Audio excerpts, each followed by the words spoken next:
as we step on the mic, man, you notice the difference. Heavenly blessed with the melanin, baby, you know that we winning.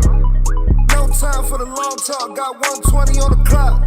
Wednesday 8 through 10, all the bad vibes better stop. Cause you gotta come with that energy. Casual combos, baby, come down and just sit with me. Lil' Coco be spitting that remedy. Casual combos, baby, come down and just sit with me. You better take this shit serious. She dropping knowledge on head and it's free for the play. Tap in right now if you curious. We got the ham radio going lit every A. We go from people to family to pilots. Stay with me if you got something to say. You know it's important if we go acknowledge. Speak on the business and get out the way. What you gonna say about my mama? She winning, you rockhead. Hello, welcome to the Casual Combo Show. What's up, y'all? Oh. Go ahead. Keep on going. Welcome to the Casual Combo. Hey, welcome to the Casual Convo Show. Okay, wait a minute. We got some delayed reaction. No, it's on you. Welcome to the Casual Convo Show. Welcome to the Casual Convo Show. We had conversations about topics that affect communities, personal and business relationships. We always had the casual convo, so you don't have to have the tough convo. I am your co-host, the one with the most, Boscoe from the Bronx, aka Idris Salam, and I got my host. She always look bad when she come on the show. Her name is Coco. What up, y'all? Hey, y'all. That's all I got tonight. I'm tired. Hey, I think we got a delay. So we'll work this out. Are you there? Yeah, I'm here. Oh, okay. Yeah, we got a delay going on. For some reason, I think my service here is kind of messed up. Anyway, we're going to talk about colorism today. The different aspects, the pros, the cons, the negatives, the positive, everything involved. Before we get that started, I want to talk about, get on my thoughts right quick. I'm going to make it quick because we got a lot to talk about. I want to talk about women's sports, and we were going to have a show on this last week. We just had, a few things going on where we had to reschedule for another time.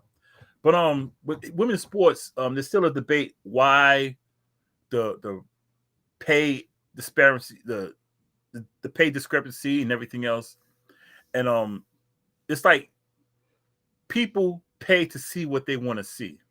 You say, why are the men getting paid so much? Because the men generate more income. Like you look at soccer, the men generate $8 billion in World Cup soccer. $8 billion. The women generate $300 million. So who you think should get the lion's share? The men. However, of that $8 billion, the women get 20% of that. The men get 7% of it. But the men get more still, even that small percentage, because of how much getting paid. If you generate the income, that's what you get paid. Then they talk about, well, why can't men compete against women? In Australia, the women's soccer team, World Cup soccer team, went against 15-year-olds for the past 4 years. In the past 4 years, their high school, those 15-year-olds beat the women's professional soccer team 4 years in a row, with the average score being 7-1. This is happening in various sports. It's happening in boxing. It's happening in UFC. Even Serena Williams came out and said, look, I'm the best woman of all female of all time. But she said, I cannot beat a man. She said it herself. And this is the greatest tennis player, the most dominant tennis player since Margaret Court.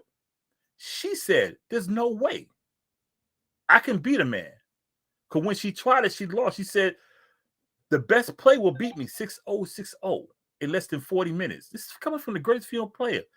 Even Ronda Rousey, she said, people asked her, why does she get paid? Why does she get paid so much money in the UFC when she fought compared to others? She said, because I bring the numbers. People come to see me fight. If you go to a WNBA game, those arenas are not even halfway filled. You go to an NBA game, those seats are packed. The one who generates the money gets the lion's share. Now, the women's soccer team sued because they felt they weren't getting paid enough, even though they weren't generally $300 million to $8 billion. They sued and won to get a good share of that money that the men generated. But they blame the men for the sport not being as big. You can't blame if people do not show up. It's just like if you work at a restaurant, you own a restaurant. And this guy, Joe Schmo, got his restaurant. People are going to his restaurant for 1 week. He got a product that everyone wants. Now, if you're not making the money, you can't get mad at him. You got to figure, what is he doing to make all this money? You have to step your game up. Jeannie Buster, the Los Angeles Lakers, said a few weeks ago, women need to invest in women's sports. And this is not being sexist. I watch the WNBA. I love women's college basketball. I love women's UFC.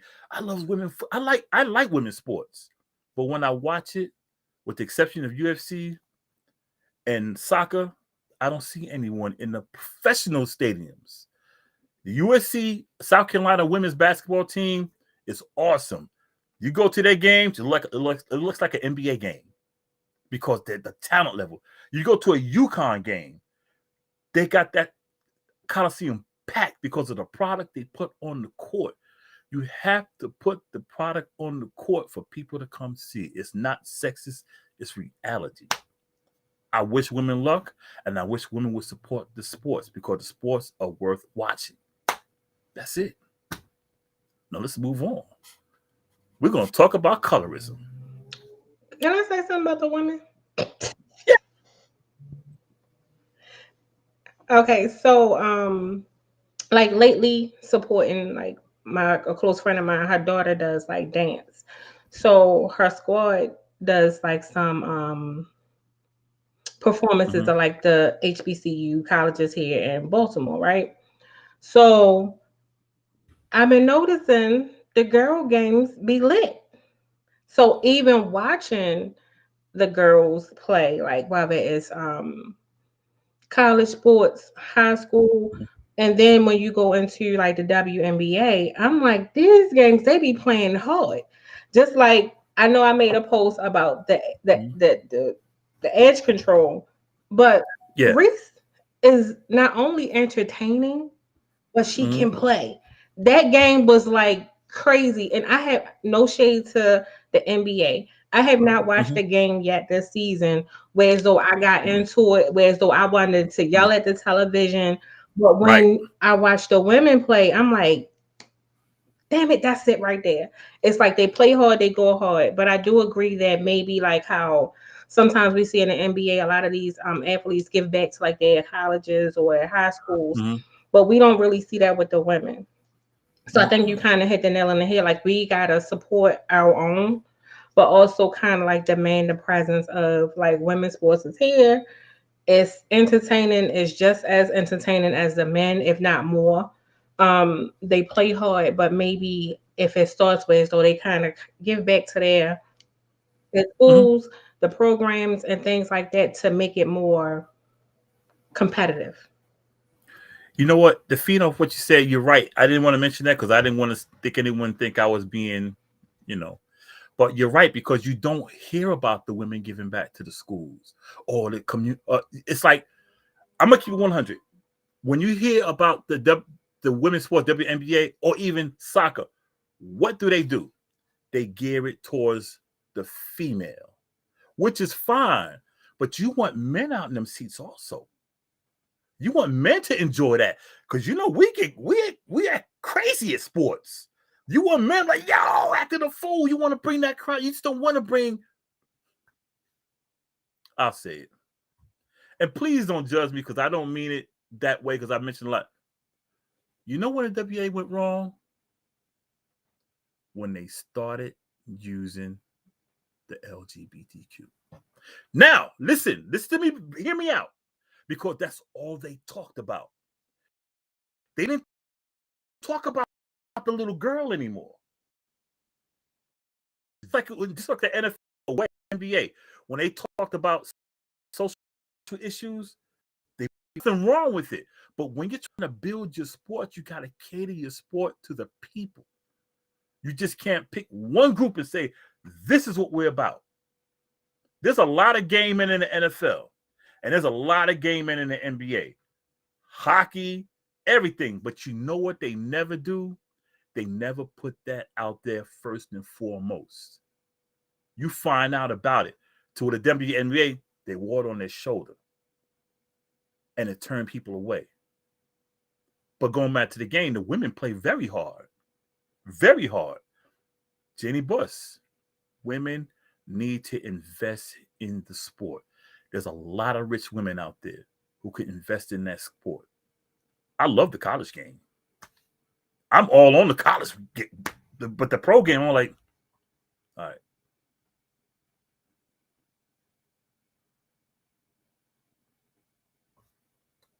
I can't hear you. I can't hear you. Oh, that's me. I was on mute. Okay. I was like, not again. Go ahead.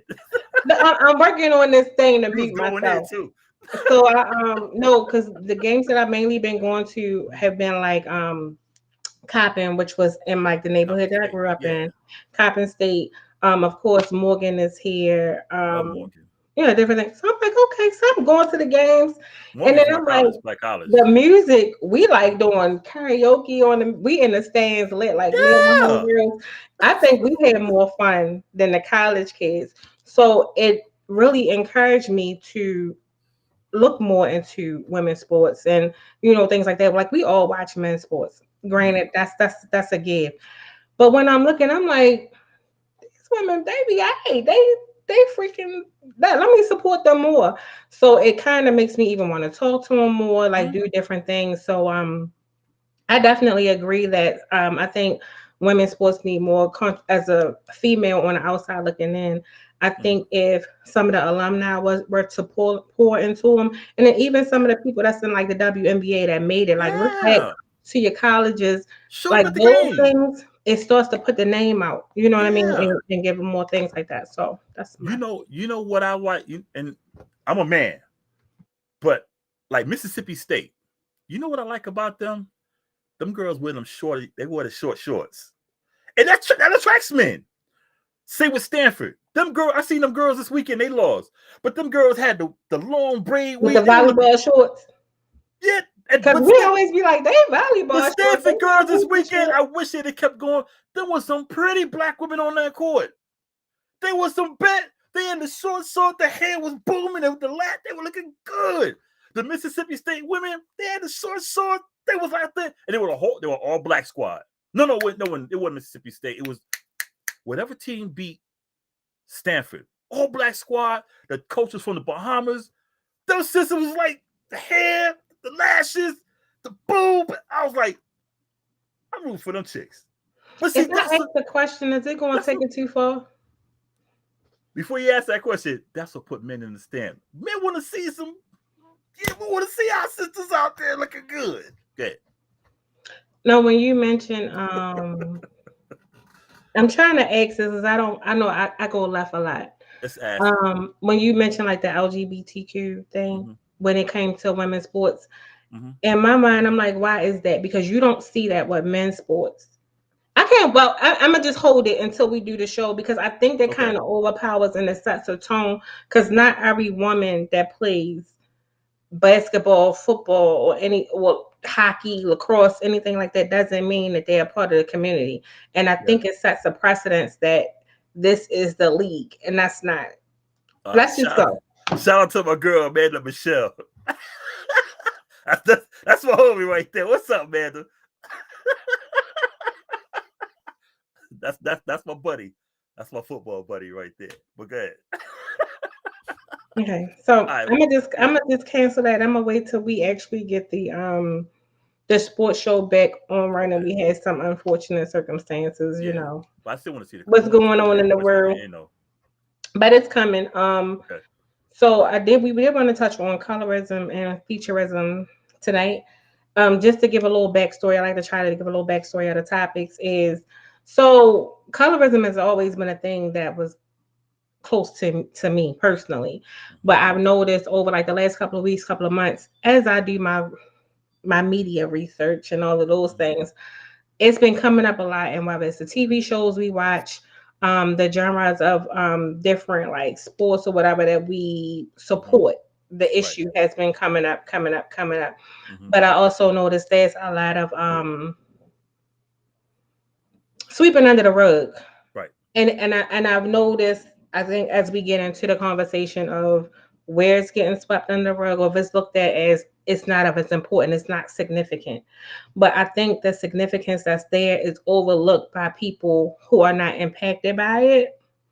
So I kind of want to just have a conversation just to put it out there and see where there's some differences, and also to understand that it's not just dark skinned African Americans that experience colorism and featurism, which we will go into. So, of course, Big Bosco from the Bronx, because I don't have my printout. You have the printout. So, yeah. Okay. This. Oops. Ooh, my bad. I had my phone listen to the show too, trying to go through the comments. Yeah, we're gonna talk about what's the definition of colorism. Like prejudice against people, and our situation against dark skin specifically, showing favor to light skinned people over those with darker skin with a racial or ethnic group.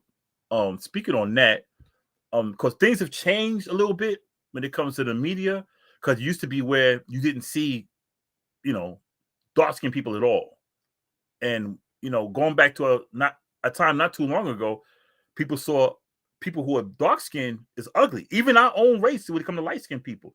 Now we do have an inside joke where it's black guys and dark skinned guys, light skinned guys. We clown each other, going back to a thing in the 80s where light skinned guys were in and dark skinned guys were, and now dark skinned guys are in and light skinned guys are trying to come back. But it's all in jest. That's just the inside joke. But it really happens, because if you look at commercials, even today, you'll see a mixed couple, but you don't see a dark skinned man with a white woman. You'll see like a light skin, or he's kind of medium brown, but you won't see a guy like me with a white woman. But you'll see the flip. You'll see the white guy possibly with a black woman, possibly, but it's still not like it should be. She will be, but so dark. Can I just answer one question? Because you were on the roll. To That's why I stopped. because this is the only way that I can see what's on your side, because I can't see it on my side. Amanda, she said she needed a dictionary. LOL. What is I got featurism. I know what colorism is. Excuse my ignorance sincerely. It's not ignorant. I think a lot of people don't know about featurism, and I think that's a good question, which we do have coming up to answer. But I guess I'll go ahead, which was one of the reasons why I said certain things might pop up, which is fine. Featurism is pretty much the characteristics of a feature. Like somebody may have a big nose, big lips, and then you have people that have more European features, such as like a pointed nose, or they look more Americanized, or certain things that's not resemblance of ancient Africa. Or quote unquote what African is, like our big nose, big lips. So like let's say for instance, I'm not going to take too much time because I want you to go back to what you were saying. So like you have a dark skinned person that may have a big nose, wide nose, big lips, big eyes, and dark hue. So then you may have another dark skinned person of the same complexion that may have a pointy nose, smaller lips, slanty eyes, or whatever, and that person may be deemed as beautiful because they have more of a European look. So that's when we talk about featurism. That's the thing. So a lot of times we confuse colorism and featurism, racism, prejudice, all of those things. So we kind of want to decipher and have the conversation of the differences and why it impacts us and how it does. Okay, I just want to answer that. No, you nailed it. That basically breaks that down, because what a lot of people don't know within our race, and we always like to, and I'm gonna keep it 100. We always like to throw around self-hate, and this is from a certain group within our community who will say like women who wear weave is self-hate or whatever. I wouldn't call that self-hate. Me and my niece Moraine was talking. We see certain things as enhancements. If you wear a little bit of weave, makeup, those are enhancement. It's not change. Now you have those who do change their appearance. However, we have a problem where if we don't agree with somebody, like me, like there's no secret. I have Irish in my family. I mean, I look it, but I have little, and I'm talking about like blood. But if I mention that, this is what they say. Oh, you act like you're not black. I never said I'm not black. I just said I have some Irish in me because I actually have some Irish members in my family, you know, and they're blood related, you know. My mother was light skinned, but I'm dark skinned. My great grandfather was about as high yellow as you can get, 6'9", 300 something pounds. He had that in him, and it came down to me. Now you don't see it in me, but I'm not going to ignore it. But see, people will say, you're not black. You're not black enough. Like Obama, because he has that you know, Asian mother. Oh, he's not black because he says things people don't agree. But if you say something super black, like F Whitey or whatever, or he's black, we have that hatred within our own culture. And that's why I don't really, it's frustrating. And it really comes on us as dark-skinned people because we hear different things from different people. You're ugly because you're dark. I think me and you have spoke how people say, oh, I've heard, oh, you're handsome for a dark-skinned dude. This is what I used to hear back in the 80s. And it's like with dark-skinned women. Oh, she's pretty, but she's dark-skinned. Like, does that matter? If you're pretty, you're pretty. If you're handsome, you're handsome. Doesn't matter what shade. Adam Clayton Powell said, we have different colors in our relationship, our background from chalk to charcoal. We're all beautiful when it comes to being black. But we don't see it that way. You have to be light-skinned. And this is no joking towards light-skinned people. I'm being dead serious this way. Media sees it that way. You have to look this way. You can't look this way. That's where the issue starts. And some of us actually embrace that with the bleaching and everything else. Like, you don't have to look this way. And I look at Lil' Kim, and I feel bad for her because she went through a whole lot of trauma. And that trauma caused her to change her whole appearance to where she doesn't look like the woman back in the 80s. I mean, in the 90s. You know, even Serena Williams, love her to death, but she's doing it. She's brightening her skin. I'm like, you don't have to be that way. But when I speak, now I'm going to speak as a man, as a black man. When I say this, I get hell from a lot of women saying, oh, you just hate women. No, I just love your color. And I don't want you to change it. That's all. I can love who you are and still be critical. I love your color. I love your blackness. I don't want you to bleach your skin. Because later down the line, 10, 20 years from now, that pigment that you lost, that melanin that you burned away is going to affect your skin. I don't want you to change that. That's why I'm hard on women. You don't have to be that. Some of us love you the way you are. You can be as black as a jelly bean or as light as an albino person in Australia. We love you the way you are. I have a question. Mm-hmm. I'm here. I'm listening. I'm here. So you said that's why you're hard on women. Can you explain that a little bit more? I like women the way they are. If you don't wear makeup, I'm fine with that. If you feel if your hair is about as kinky as wool, I don't care.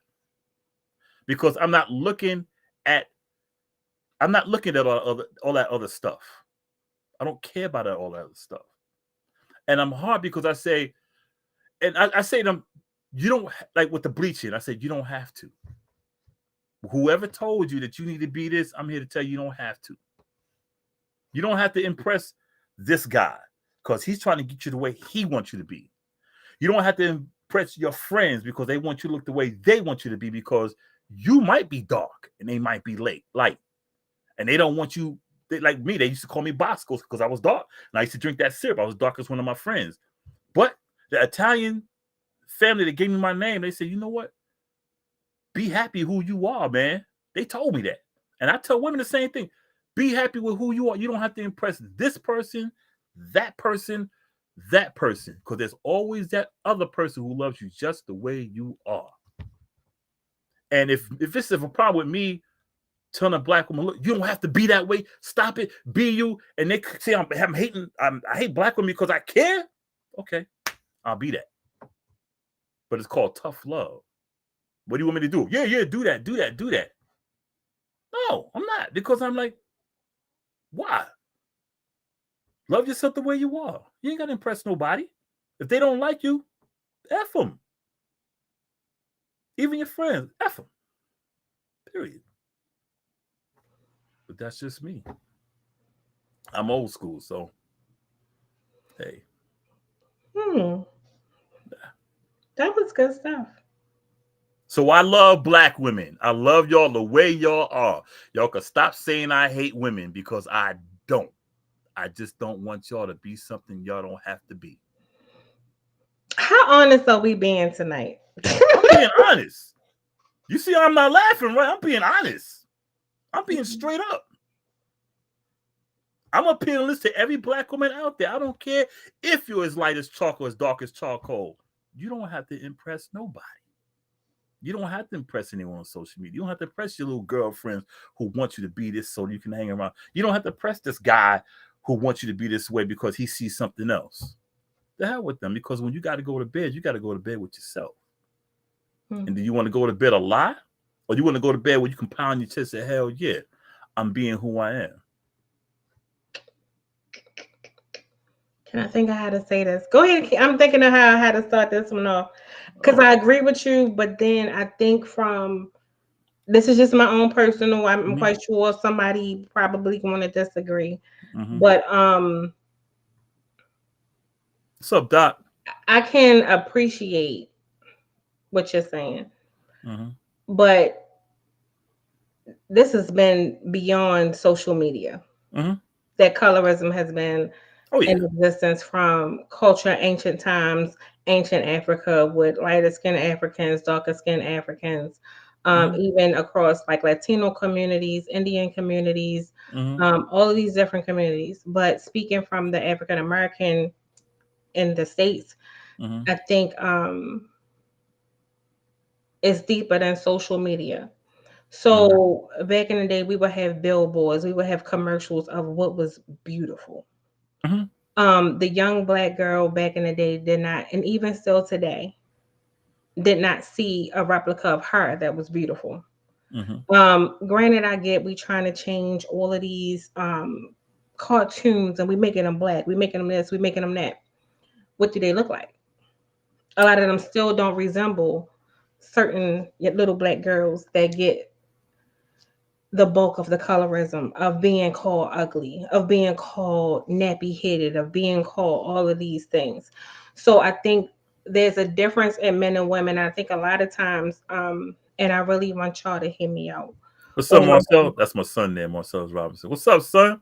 Hey, nephew. That's my son, right? That's my firstborn right there. Oh, well, that's nephew. That's my, okay. So I think I want to say, when a lot of dark-skinned women, when you say, okay, it's not that I don't dislike, Black women and this is that and the third. So if you want to go into a realm of social media, you go into a realm of hearing the male discussion. I grew up around dudes. So you never really saw our men that look like you. True. Say, oh, she's beautiful, she's desirable, she's everything, she's this. It wasn't a woman of dark complexion, big nose, big, full lips, voluptuous body. But if it was on another woman that was fair skin or light skin, she was the bomb if she had all of that. But you overlook this dark skin. Right. Skin is like, but I'm with you. I'm with get what you. I'm saying? So even to this day, when you see this, and then we see the comparisons, like you'll see one woman dressed a certain way, and then you'll see another woman that look a certain way or have certain things. you'll be like, oh, she bad. But a woman of a darker hue, let's just say like a I'm gonna say, let's say Halle Berry do one thing, wear a dress, Mm-hmm. right? Little Mm-hmm. risque, little giving a little what it's supposed to give. Mm-hmm. But then you see like a India Irie. Lennox or India Irie do the Yeah, same thing. Ari Lennox is Why she do that? I mean, she ain't gotta do all that to be seen. I mean, I mean, look at this, look at that, and you like, damn. But it was just cute I'm on. ready to pour Yeah. them two on my ice cream. No, I'm just saying. Ari, I know what you say. Yeah, I know what you say. Yeah, but the body Yeah. can be the same. But Yeah. I think we really need to understand, and let's not sweep under the rug Mm-hmm. that little black girl or that little black boy story of how they came up and were called ugly and were called. They're gonna be gorgeous. I mean, for instance, you will see guys, and I've literally heard this one. Mm-hmm. I like them red bone, thick, da da da da da. So it could be another nice looking dark skinned chick, just as probably prettier than the red bone. The red bone probably ain't even cute. She probably physically challenged. And you gonna fuck with her because I'm sorry, you gonna mess with her because she light skinned or she fat skinned, but she ain't really too cute in the face area from the neck up.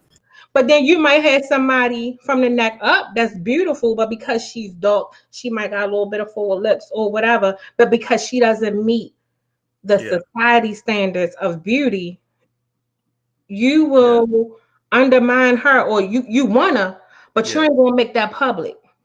I used to see that in the 80s a lot too. Before Fallon comes on, and I'm glad she came on to the show. I've been waiting for Fallon to come on here for the longest. Before she comes on, you know why I like the cartoon Doug? Because people didn't realize the color of the characters on Doug. But the purple kid, he represented the real dark kid. And people didn't know that. And people said, why is he purple? Because of the color. People didn't know that. And with the cartoons, I think they should leave them alone. But I think people should redo some of them to where that little real, you know how they had the real black picnic. Well, that's a Jamaican term, picnic. Really black kid. They should use that now and make that kid as like a real pretty child, to where, they should just reverse the trend. Leave the cartoons alone back there. Just change the narrative with them. Make that real dark kid the pretty kid. The real light kid the pretty. And they say, look, we are the same, reverse narrative. But you know what? We're going to welcome to the show the one person I've been waiting to come. Can I do it? All right, go ahead. Because I gotta do the voice. I've been waiting for her. Look, I was trying to type and everything. Look, you caught me mid type, all of that. Because y'all know I give Fallon the business. But Fallon is my boo. Yeah, I love Fallon. So we want to welcome Fallon. Can I just tell a brief story of Fallon real quick? Yeah. Why are you asking me? So no. This is her introduction. You do what you got to do to bring her on. I don't need from Fallon. One, Fallon voice and Fallon shade is epic. Okay? Unless you used to throwing palm trees, you will not catch that Fallon shade. Fallon, you be like, hey Fallon, she be like, baby. Well, she's here. We gonna find out. Listen, for real. From day one that I met this young lady, she has been everything. Let me tell you, there has not been a dull moment that I was in her presence. We had some real conversations that she has made me teary-eyed, and she's such a young, beautiful soul. Like when I say touch me, I was like, I just want to take her. That's like I told her from day, you my little sis. Oh, and I have always had a special spot in my heart for Fallon. Like I genuinely do. Like she don't even know. Are you gonna introduce her though? I'm not gonna do. Okay, I'll tell the story and be like, "Hey, Fallon, start talking." And I said I wasn't gonna cuss no more, but Fallon, I love you. Thank you. But Fallon, she gonna give you a good introduction. Hold on. Yeah, but let me give you the introduction first. We actually did this topic before Fallon came to the studio. Yeah. Oh, This is really? when I first started doing casual combo, and she was Okay. one of my first guests, one of my first supporters, other than Khadijah, Oh man. that came, called in, and she would be like, baby, listen, I want and to I hear would her voice. Damn listen, but I sure do love her. She had some really good feedback on the topic. And when it came back around, I said, I gotta ask Fallon. I got to. It would not be right if I didn't ask my poo to come be a part of this. So without further ado, we're going to introduce my poo, Fallon. In Yes, the yes. How y'all doing? How y'all building. doing? Chanel. Ow. Ooh, this is Chanel. Hey, Hold up, girl. Fallon. Hold up, Fallon. I love her voice. Huh? I told you, Fallon is. I love Fallon's voice. Boy. Hold up. I'm about to record her so I can sleep listening to this. Now, go ahead. No, go ahead. I'm joking. Damn, Fallon got a nice voice. Wow. That's how we kept Shorty on the phone. Ooh, she got a nice voice. Damn. Okay. I'm shutting up. What's Let me go going mute on, this. y'all? Chanel, listen, I miss you so much. I miss you so much, girl. Don't make me We cry. gotta 'Cause you catch up. need We me gotta catch up, girl. Of course, I got you. Yes. Damn, All right. this girl got a So, voice, Fallon, man. I guess if you would like, Yeah. which is something that I did want to get into, so I guess you can kick it off. Was okay. You can tell everybody about yourself, where you from, all of that good stuff. And if you whatever you have about the topic of colorism, featurism, if you have it, if you want to share any experiences, the same for Bosco after failing goals, any experiences that you may have had with like colorism, featurism, we welcome it. So, my love, you have the floor. Hold on. Judy, I'm done with you. Okay? Fallon just moved in so don't call the show ever again, Judy. I don't need you anymore. Fallon just took your spot. But Yeah, you do know Fallon. they cool, right? I'm sorry. Girl. Jude, I love you, but Fallon's voice is like music to my ear. Now go ahead. Fallon. Let me switch it up real quick. Now go ahead, Fallon. Let me switch it up. So my name is Fallon. I'm 29 years old. I actually just turned 29 on the 19th. Pisces gang. You feel me? Yeah. Don't no wait man. Hold up. This ain't no Pisces shit though. Pisces in the Gemini moon. She good. I'm a Gemini right. moon now. Oh, okay. Gemini moon. I take it back. I retract. All right, cool. So yeah. And I'm from Baltimore. Period. West Side all day. Mm-hmm. Yes. West Side. So let's see. Colorism. Yeah, colorism has played, I would say, a big part in my childhood. Definitely. Definitely played a part in how I felt about myself, my self-esteem. I actually didn't start getting teased about my complexion until I started going to county schools. Go figure. I don't know.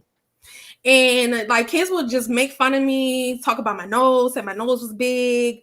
When the teacher had to turn off the lights, everybody would be like, "Where Fallon at?" So that happened. Yep. Let's see. Yeah, so and also as I gotten older, what I've noticed is that I would have people say that I was aggressive. Yep. I got that a lot. And it's so funny because, the people that said I was aggressive, they the ones with the criminal backgrounds. I don't be understanding that. And they lighter than me. But, that's neither here nor there. But yeah, I've definitely, so yeah, this is why I'm on mute. I might need to mute myself too.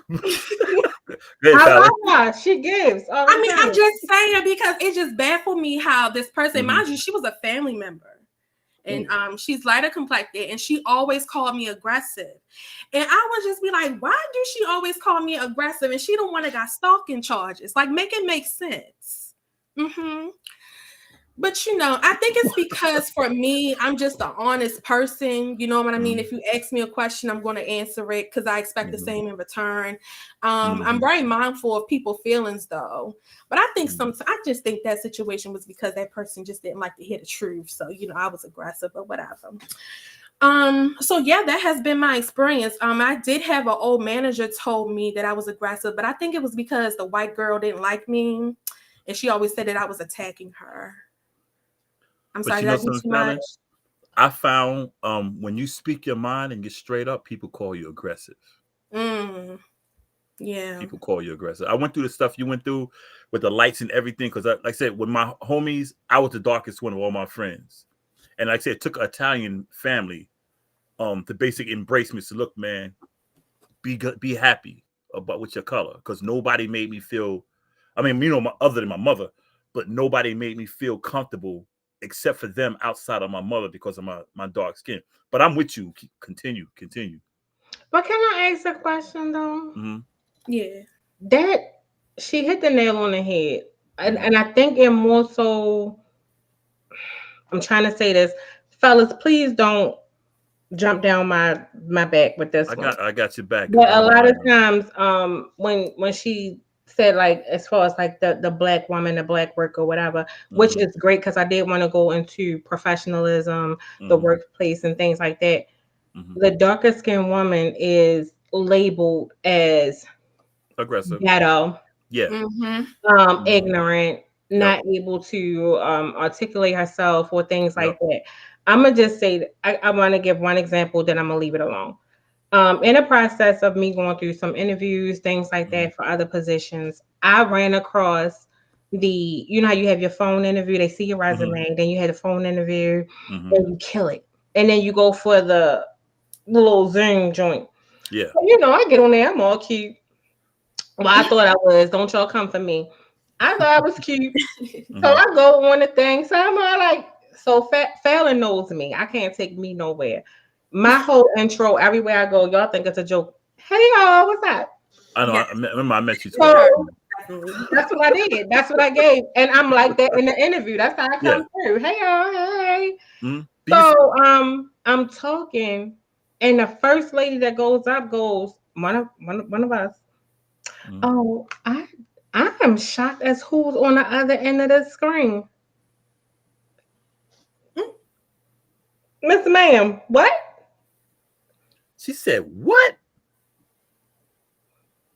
She was shocked to see me. What she thought she was going to get. Right. This wasn't it. Right. So, you know my simple self. I'm very immature in a lot of ways, but I'm also want to feed certain stuff. So I said, well, who are you expecting? What does she look like? Right. You know, she was like, no offense. I said, oh, no, I'm very much offended. In my mind, I already knew this is not the job for you. They did offer me the job and I declined because of that. That's telling me already you're setting a tone. So from which goes into the conversation that me and Boscoe have all the time is how you speak. How I talk up here, y'all, is not how I talk at work, just so I let y'all know. Right. Well, how I talk is how I talk at work. I mean, once you get to know, engagements and different things like that.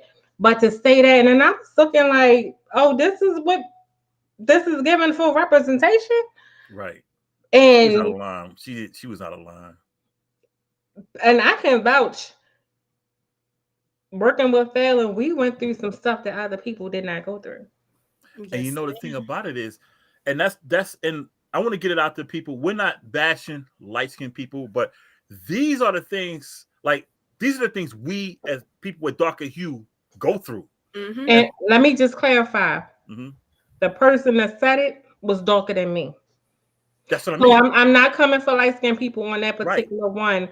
But as we go on, I'm gonna give everybody a chance, especially like I said, I know Fallon has a lot of great things to say to go into that. But there are different things that kind of take place, but then they have this new term of reverse colorism. I'll get into that later. With me, I'm 6 feet, maybe 6'1", I'm about 280. I'm pretty big. Well, you see, I'm a pretty big guy. And I have to talk to people when I get around certain crowds a certain way, because when they see me, they automatically think I'm aggressive. Even at my job, working, I've been at Marriott for 5 years. I took like a year off, work somewhere else, came back. And a lot of them, they either saw me as the big dumb athlete, or the convict, or just someone who was slow. And what I had to do was, I said, I just called everybody out. I said, what do y'all think my IQ is? Everybody looked at me like they didn't want to say. I said, take a guess. What do you think my IQ is? One guy's like, maybe one. No, I'm going to tell you what happened. It was like 110. Said, yeah, about 115, about 120. I said, what are your IQs? So they went down the line. Now, none of them had an IQ higher than me. The highest IQ there was 125. I said, what if I told you my IQ is 138? Would y'all believe me? The look on their face was like, I don't believe you, but they didn't say it. I said, my IQ is 138. I said, when I was born and went to Fort Hamilton, New York, when they tested me, because they didn't understand me, I said, you know what they categorized me as? What they said? Well, I said, they said I was a genius. I said, when I got tested a few years ago, the little mental thing, I had to retest 3 times because they didn't believe my score, because I was like right down the middle. But I was an introvert, but my scores were right down the middle. And they said I was cheating. I said, I'm not cheating. 3 times they made me take the test. And I said, y'all talk to me as if y'all scared of me. I said, maybe it's my size. They said, no. I said, I said, hush for a second. I said, y'all see, I told them, I said, y'all see my color, my size, and my deep voice. So I talked to the GM. He's black. And he said, you know what? He told me, he said, yeah. He said, I'm glad you had that talk. He said, because I think they needed to hear it. And I said, hey, Jude, I'm sorry, man, but we'll talk later. Hey, I don't know what's going through my head Dude, I don't know what was going through my head when I made that comment. I don't know. Something happened. I don't know what happened, but whatever you heard me say, that was the other guy. I'm gonna tell you, he heard Fallon come on here and was like, baby. And then he was like, now you know she lying, because I don't even say that. You know she lying.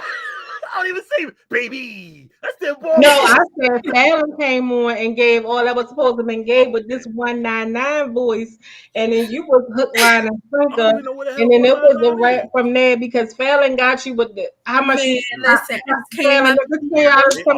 you see, this is why I go off on black women, because they be lying. She's lying. I did not say that. That was the other dude. That was not me.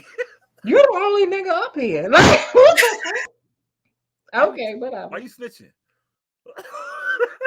Look, you're right. I'm going back on mute. I catch y'all second. Exactly.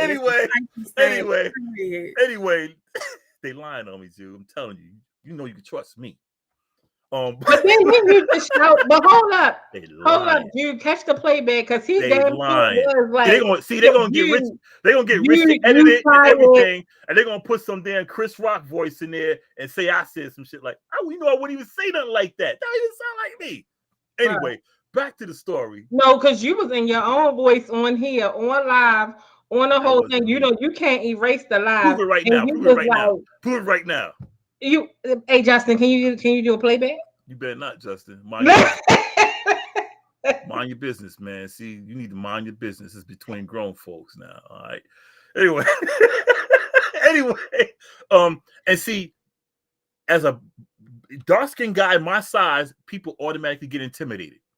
Like I'm going to do something. Like I'm going to snap. And anyone knows me out here, I'm not that guy. Now I will tear stuff up if you just like put your hands on me. But other than that, I joke around, I play. That's it. But people don't realize how hard it is for dark-skinned people. People really don't know. They think we're just talking. Because automatically when they see us, it's boom, the flags go up. The dark-skinned women are obnoxious. The dark-skinned men are violent.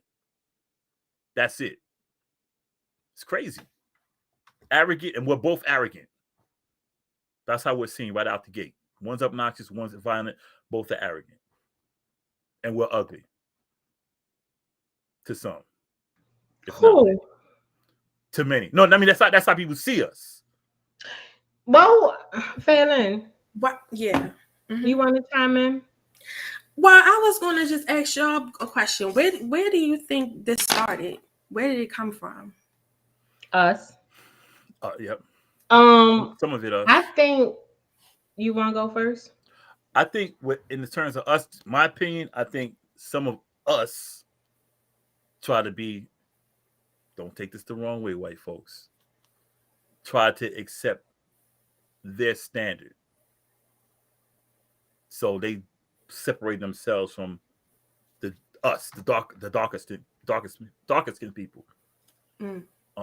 That's just my thing. Because going back to the 80s, I saw it. Because I'm a 60s baby, but I was raised in the 70s, and I seen the shift. But different perspectives. You're on mute. Oh, can I go? Yeah. I agree with you, but I also think it started mainly from our culture. I think it started from like mom and daddy used to always say, like when they were on the farms and all of this stuff, the lighter the complexion, the less of the stress, the less of the tension, the less of the work, Yep. so to speak. Um, and coming from a family with Black Indians and Black Africans, you get both sides of the spectrum. Whereas though the women may have been deemed as beautiful, they were still too dark to be accepted. Then when you had the men who were dark, they still had, okay, you gonna go out here, you gonna do the most work. Whereas though the lighter skin you were, you had certain stipulations that you didn't have to abide by. They weren't pertaining to you because you could pass. Especially the lighter you were, you could pass for certain things. So I think it goes back to those times of who was accepted, and then it started a disdain for people that were lighter than you. So then as we got older, as the generations went, like I even noticed like my brother was light skinned, God rest his soul. We were like this. But He's Puerto Rican. nothing was never, huh? Mine was too. He's at Puerto Rican.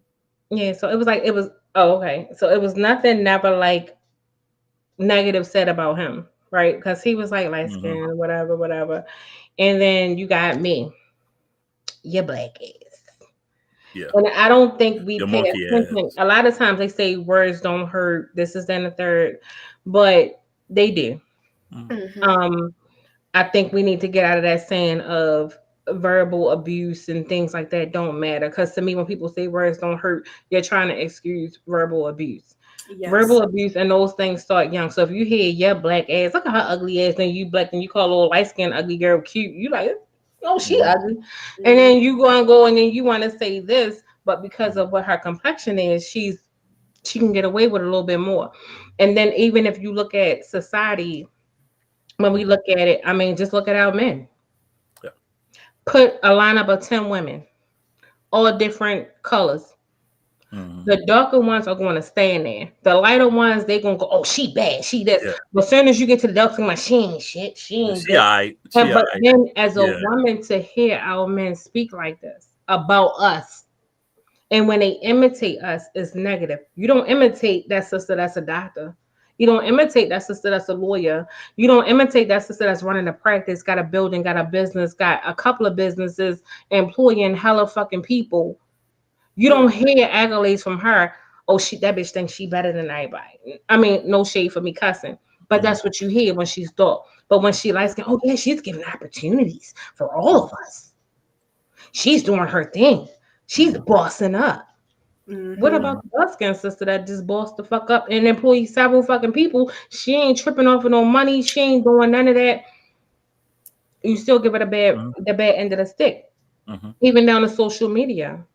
Big time. And when you say, okay, all of this stuff about dark skinned people, and it's mainly from our men, no shade. Are the quickest to put us down than to uplift us. You uplift the white woman, the Indian woman, the Brazilian woman, or whatever, because y'all say Latino is black, right?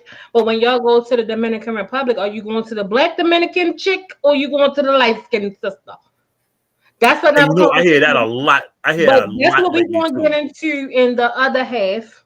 Hmm. I do want to make a comment. You're right. Like Carol Channing This is what passed away a Ed. few years ago. For a lot of years, people thought she was white. My mother used to tell me when I was young, that lady's black because she had the lips. Then, not too long before she passed away, she admitted it. She told people, but she said she was afraid to tell people she was black because of what would happen. Barbara Walters, all those years she was alive, only a few of us knew she dated a black man because she seemed too comfortable around black people. Found out she had dated somebody black for a while. And when she did the interview with Richard Pryor, people said, "Oh, she was so." Cause Richard Pryor said like the word nigga, and she said it back. They said, "Oh, she's so comfortable." I said, Barbara Walters made her life living around black people. That's why nobody ever came at her because she's always been. I said, and it's a lot of And people who all live. y'all wanted to pound Barbara Walters' cake. Not me. I was. You better go on my page. I was like this about Walters. But can I say one thing real quick before we gotta go to break? Yeah. Sonia Patterson. Oh, that's my girl. I meant to shout her out. People, I'm with her on this one. She said I even meant to back shout her during out. slavery, dark skin was always treated worse than light skin. I Let me shout freaking her out right agree. quick. Let me shout her out. Is that the one with the big butt that you was on last time? No, Oh. no. Me and Tanya go back to when I first got on Facebook. She has always pushed for black men and black women since day one. If I had to have somebody who would hold that ankh up in the air, because I made a tattoo for her, Tanya Patterson gets my props. She has stuck up for black people since the day I met her. And I think we go back to 2010, 2011. Mm-hmm. She's always been consistent. Always been consistent. Glad you came to the show, Tanya. I'm glad. I'm glad she said that because I'm gonna Yeah. dissect that a little bit more with my boo Fallon because y'all be playing with us. Huh? That's all I'm gonna say. Listen. I was waiting for Now that. you know I be clowning. Don't come at me. You know everything I do is clowning. No, I was don't waiting never for come this at women. because Hardcore. and it does, but that mindset is still But I well. do it with men too. I'm not. But I don't come. But have I ever come at dark skinned women? Never. Never said a thing about dark skinned You women. haven't, but indirectly you have. No, I haven't. No, I can pull it up and I'll show it when I we want you come to back. pull it up. But no, but that's where some discrepancies came. I never said nothing about dark skinned women.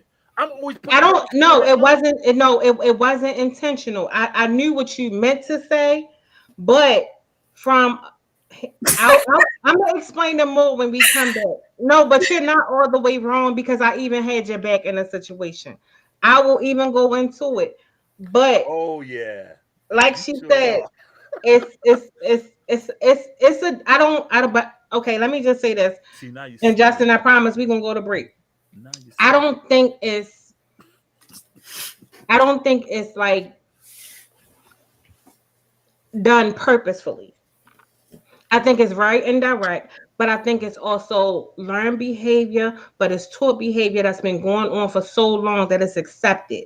And a lot of times, and I said it before, What are you talking about? just the behaviors of Oh. actions is accepted over the years, but I don't think it's intentional. I don't think it's intentional, but I think it's a conversation of awareness. And I think when we come back from the break, I can really break it down because I can merge the two in a way. Okay. And I think that's the fine line between preference and what prejudice is. Okay. So then we can why is it freaking 8 though? What the fuck? Well, let's just go to the break and come back. All right, so Fallon, you gonna stay with us, Pooh? I mean, I'm here if you will have me. Hell yeah! Of course, I need your input on How many times have I said I wish Fallon would come on the show? She froze. A lot. There you I go. mean, you said it a lot, but no, this topic she resonates great, and I think I love it. Shout out to Doc. Me and him went to school together in elementary school. All right, shout out to Doc. That's my Shout boy out Al to- Summers Jr. Yeah. And Tonya, I'm gonna elaborate more on what I was trying to say because you know Bosco be doing, but this is his little show. I'm gonna let him do him. So I don't know how we got to the 10-minute break, but We need to go to the break. but We get to 30. if y'all wanna like Come on back. go get something to drink, go get something to eat. Then come back to us, Take and it. then we can finish having a conversation. Y'all can call in, click the link. I'm gonna tell Bosco post the link on his end. I'm gonna post the link on my end, and we gonna do it right the second half. And Fallon got some stories I need her to tell. Okay, word. But thank you guys so far. We're gonna take this quick break. Go take your bathroom break. Do what you gotta do. Re-up. We be back. 10 minutes. We'll be back. Hey, take us to the bridge, Jay.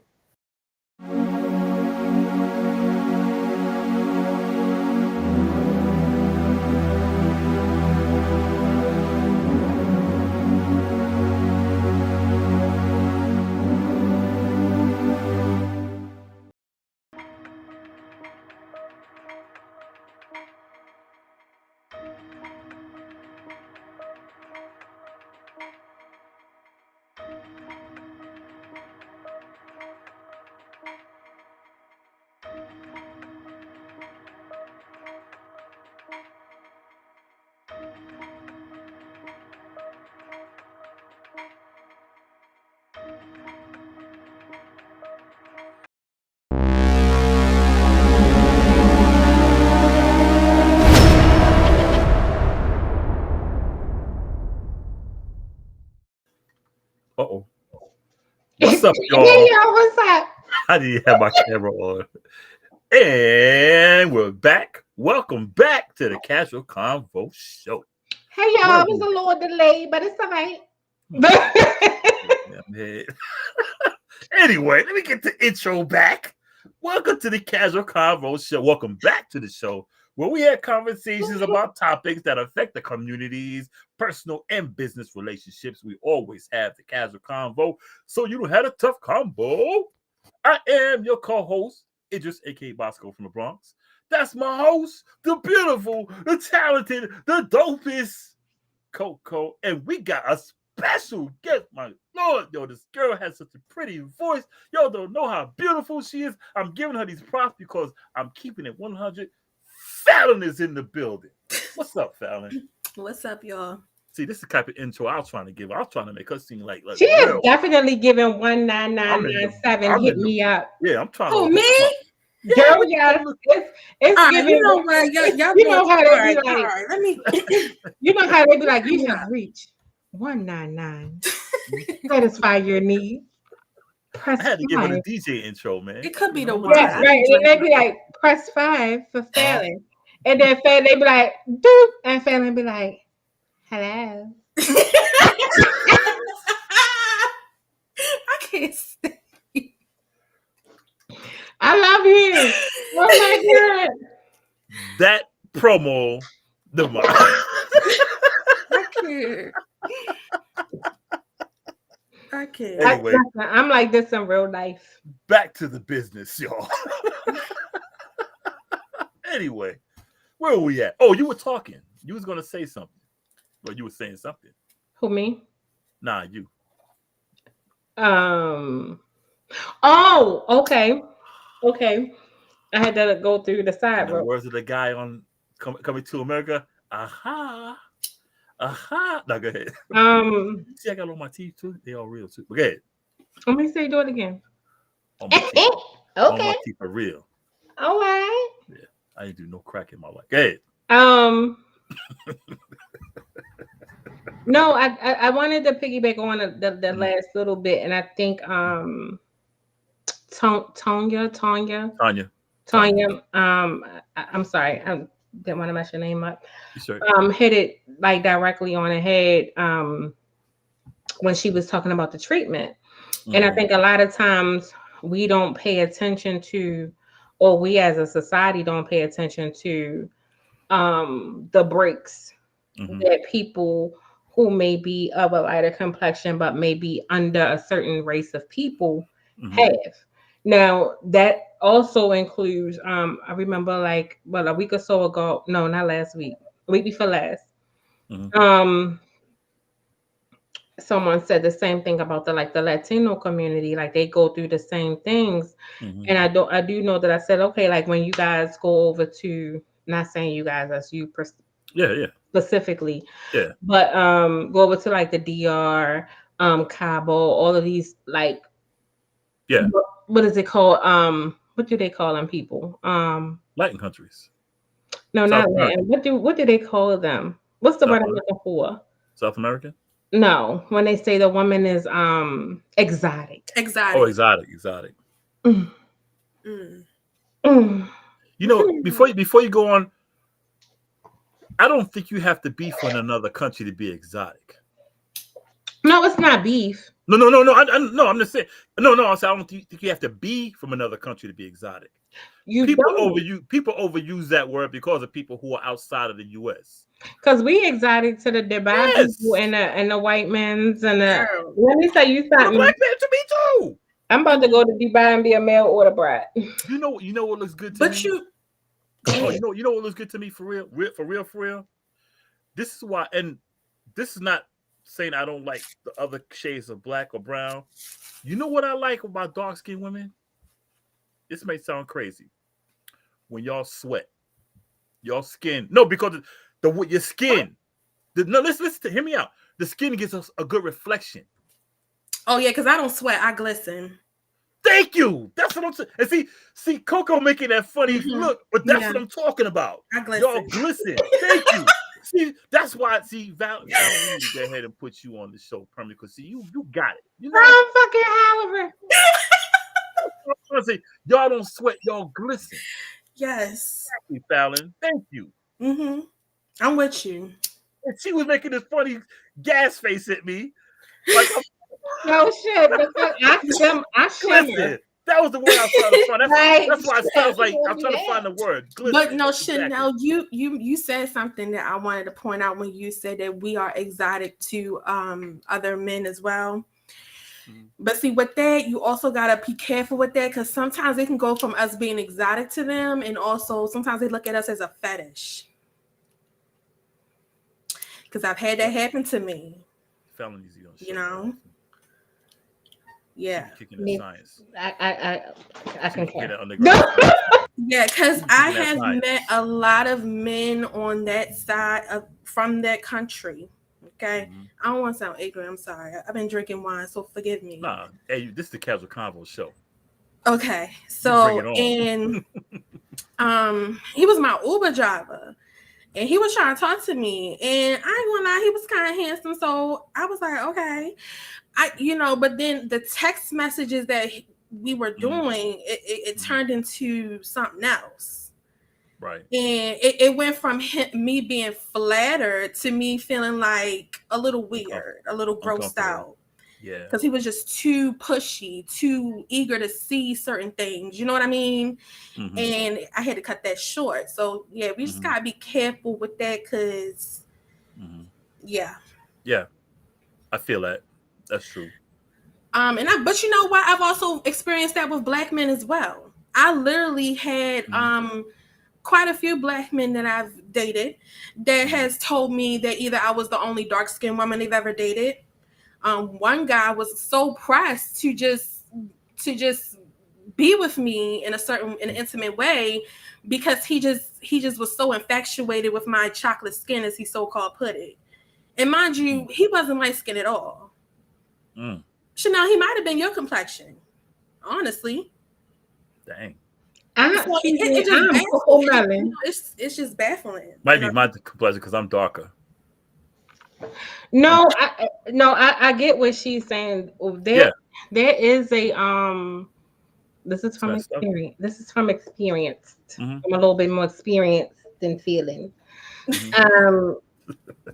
I do think there is a line where, as though dark skinned women, we're not looked at it as exotic. We all looked at as a fetish, or they'll say, "Oh, I never been with a woman, your complexion, your whatever," or something like that.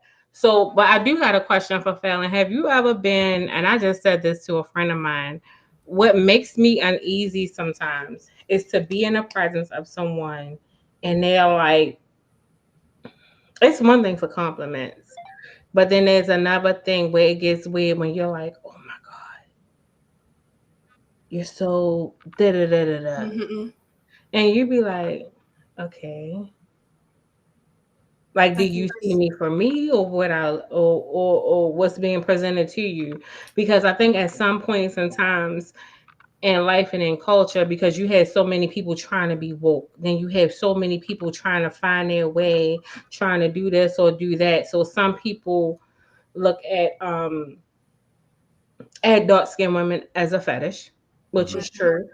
Hmm. Just the same way as people have fetishes about feet, or weight or things like that. People have fetishes Hmm. about people who are in a certain weight class, who have certain features. As they deem you as desirable because they heard about you, Hmm. but that's not meaning that it's to be public. Right. So I think my second question will go into, I want to bring in the futurism piece. Wait, so it comes into, you may not be typically what someone would date, or someone can find you attractive with your Hmm. features, but Mm-hmm. because you're not according to society standards, beautiful, or what the image of beauty looks like. Hmm. So they try to date you, but on the sideline.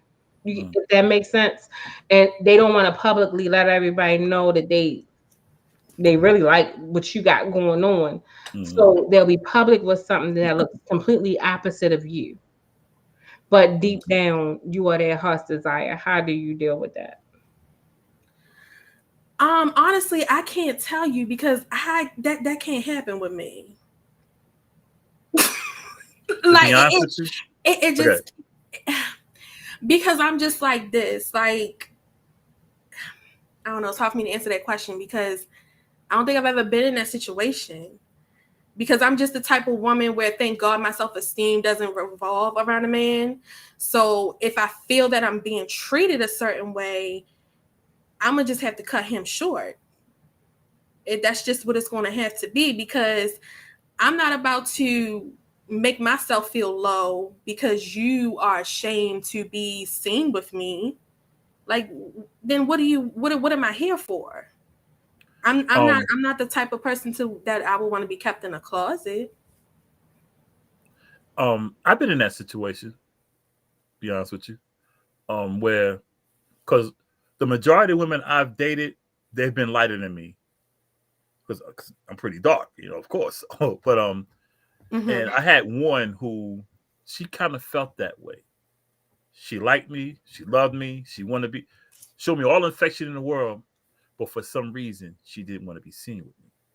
So she would tell me, we got in public, take off my glasses. I'm like, okay, no, I can't see a damn thing. But okay, I did take my glasses off. Then it was like little things. And I just sat down like, yo, why? I just asked her, I said, yo, what's up? What's the deal? Mm-hmm. And she just told me, she said, I'm not. She was black too, but she was a little. She might have been a little light skinned. I put it that way because she was lighter. She was. I would consider her light skinned, and she just said straight up. She just said, my friends, you dark. She didn't. She just kept, bouncing around. I said, oh, because I'm dark skinned, right? And she said, yeah, and I was like, okay, and and it happened twice.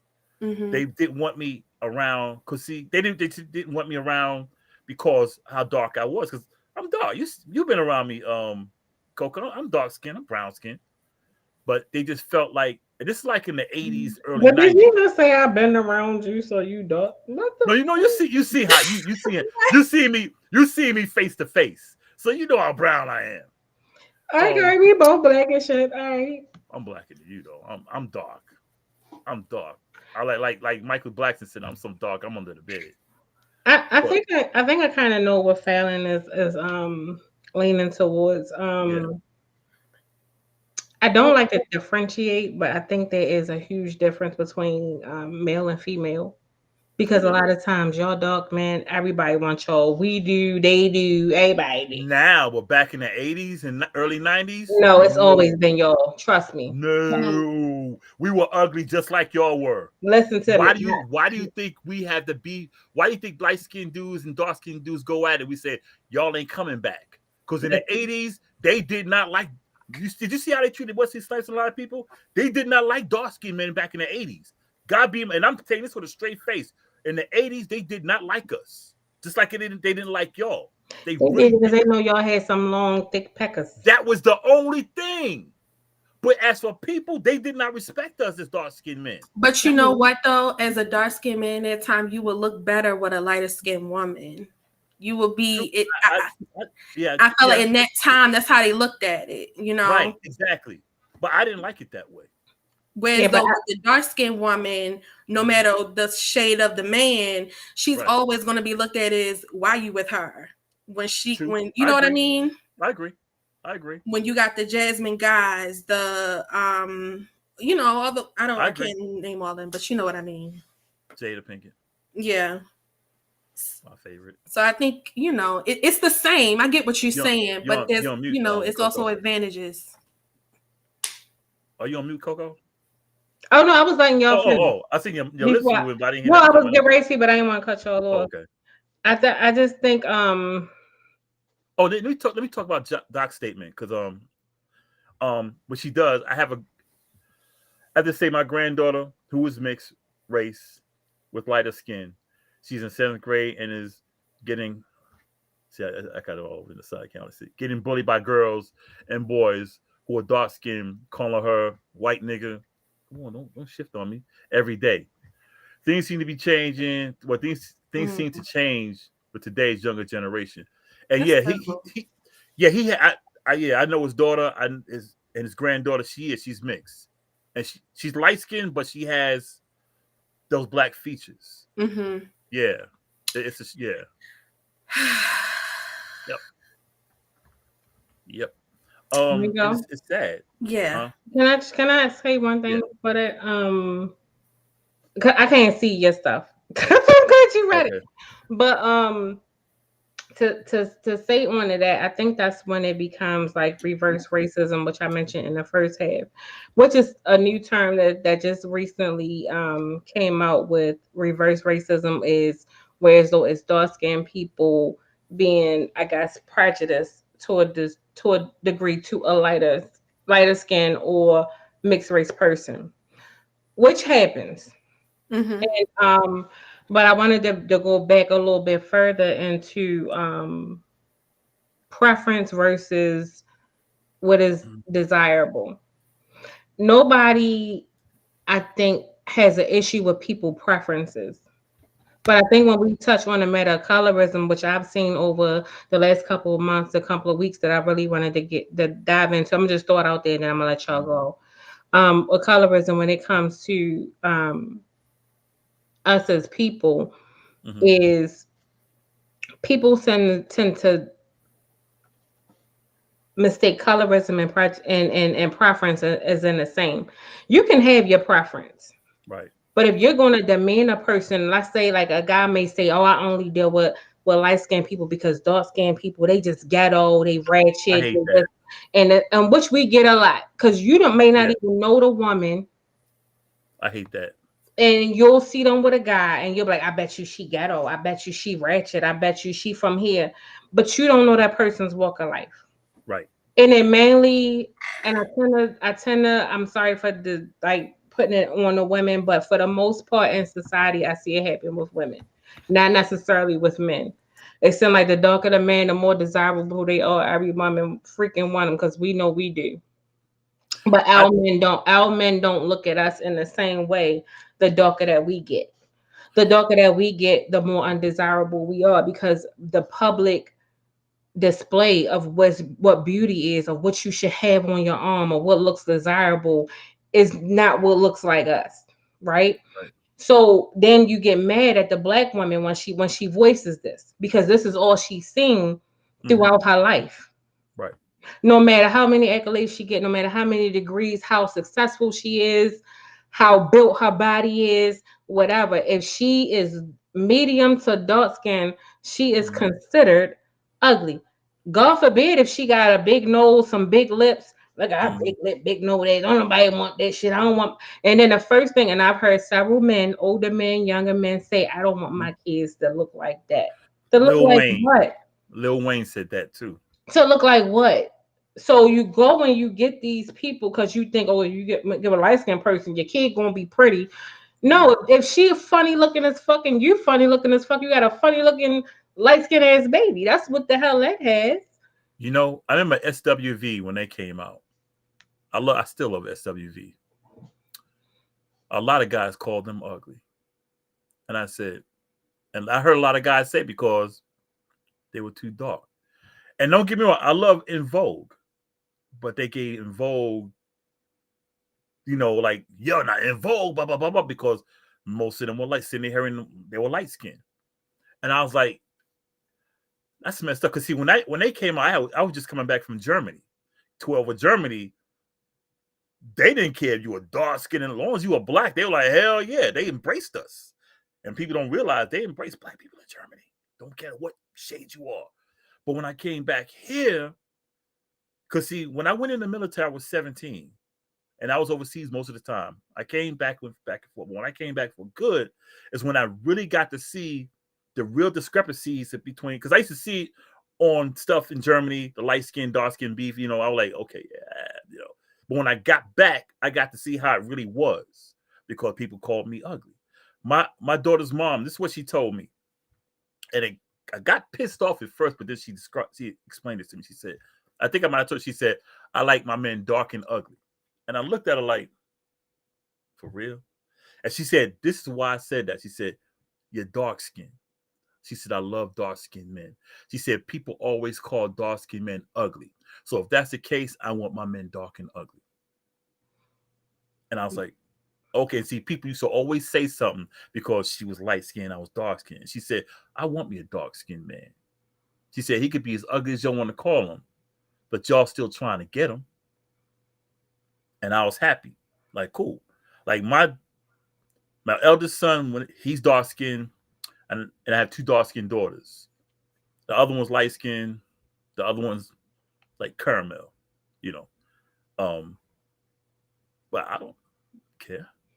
I just want to throw one thing out there, then I'm gonna let y'all can hear the rest of the show. Yeah.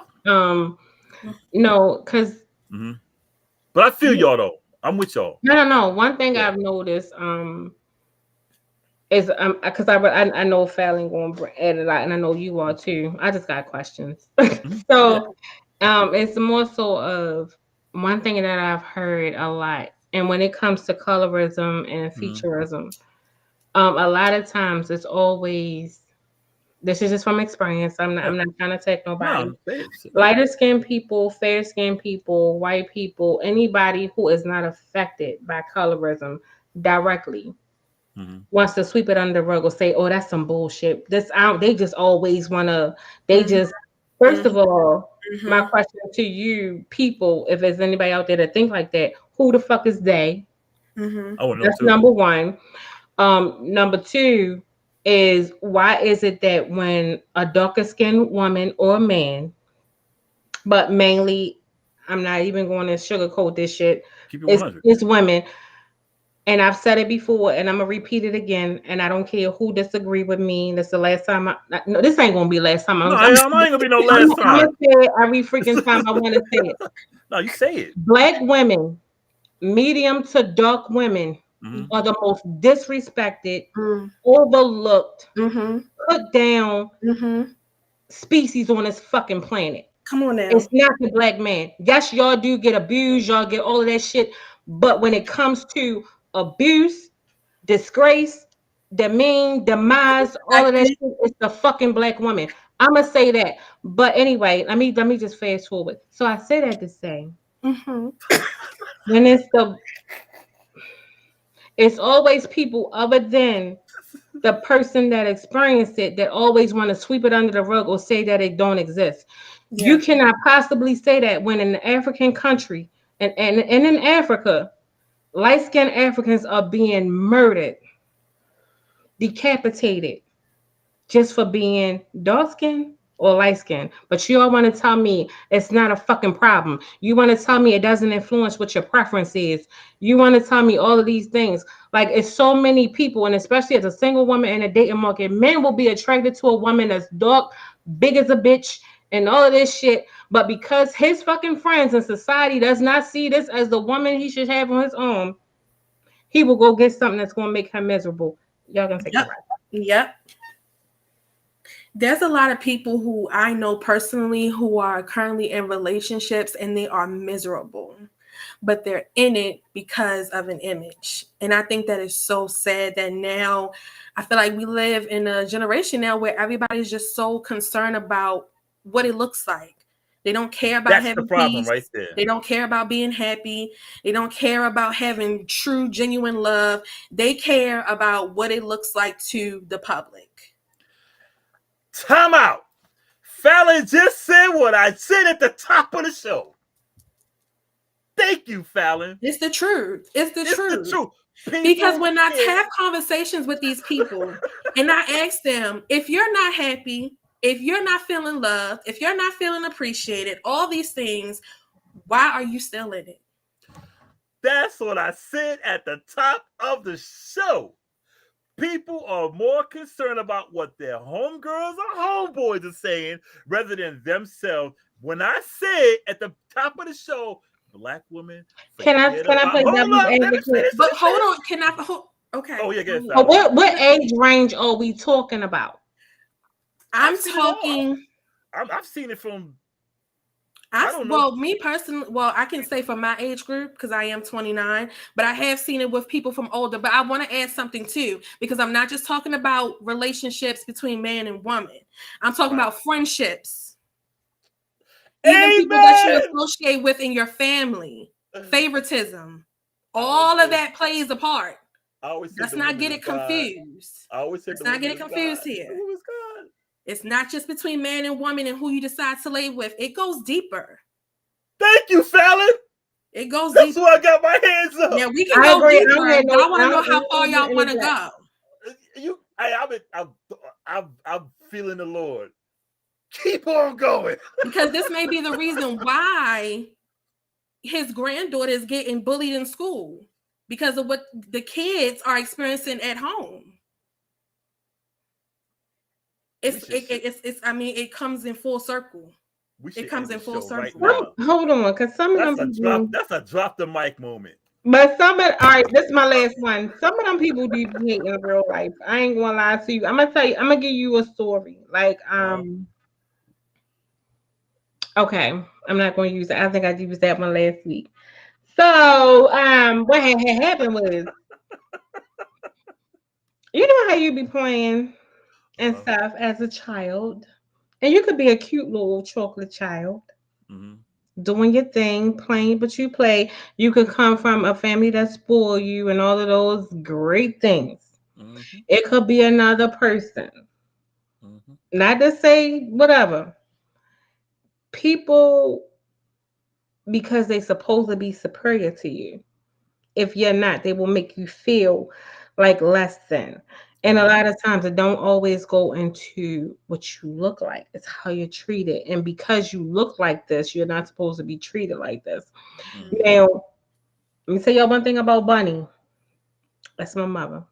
My mother made sure. I got to say, who's like, okay, who's one? Mother made sure I had some stuff, especially as a child. It wasn't too much that I didn't have that ain't nobody else had. But if I had other people in that group, and a lot of times you don't really understand it until you get older, who may not look like you, who was supposed to be well off, who may be in a lighter skin or whatever, because they had the whatever long, they were still over top of you. And then you were being called out for, oh, you trying to act like you all of this and that, or you trying to act like da. Oh, but you still ugly though.